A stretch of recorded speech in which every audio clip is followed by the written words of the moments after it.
High everyone, welcome back to Bonyachhanda. বড়মার মন্দির থেকে বেরিয়ে আমি একটা পার্কে গেছিলাম। মন্দির থেকে বেরিয়ে লেফট সাইডে মানে বাম দিকে অর্থাৎ স্টেশনের অপোজিট দিকে যেতে হবে গঙ্গার ঘাটের দিকে। পার্কের নাম স্বপ্নবিথি পার্ক।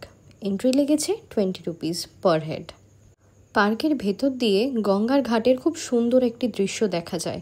আমার মনে হয় এটাই পার্কের মূল স্পেশালিটি। তোমরা দেখতেই পাচ্ছ এখান থেকে গঙ্গার ঘাটটা কতটা সুন্দর লাগছে। কোনোদিন বড়মার মন্দিরে পুজো দিতে এলে নিশ্চয়ই এই পার্কটা ভিজিট করো, যদি পসিবল হয়, হাতে সময় থাকে। পার্কের এন্ট্রান্সে অনেকগুলো ফিশ অ্যাকোরিয়ামস রাখা ছিল। আনফর্চুনেটলি ওই জায়গার ক্লিপগুলো আমি নিতে পারিনি, কারণ ওই পোর্শনটায় ফটোগ্রাফি প্রহিবিটেড ছিল।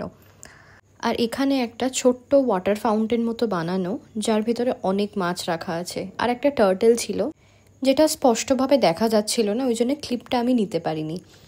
এই স্বপ্নবিথি পার্কের আরও দুটো স্পেশালিটি আছে, সেইগুলো আমি একে একে বলবো। তার আগে তোমরা এই ছবি দুটো দেখে নাও।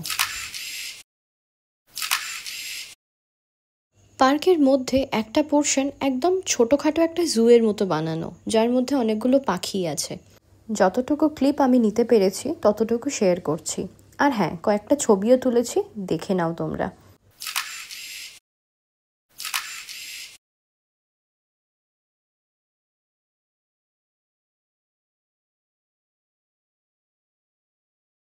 এবারে আসি পার্কের স্পেশালিটিতে।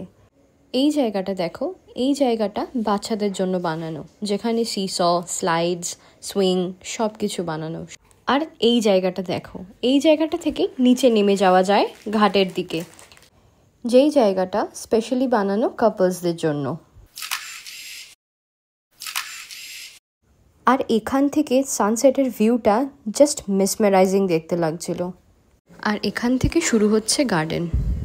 যারা ফটোশ্যুট করতে ভালোবাসো তারা আসতেই পারো, ভালো লাগবে।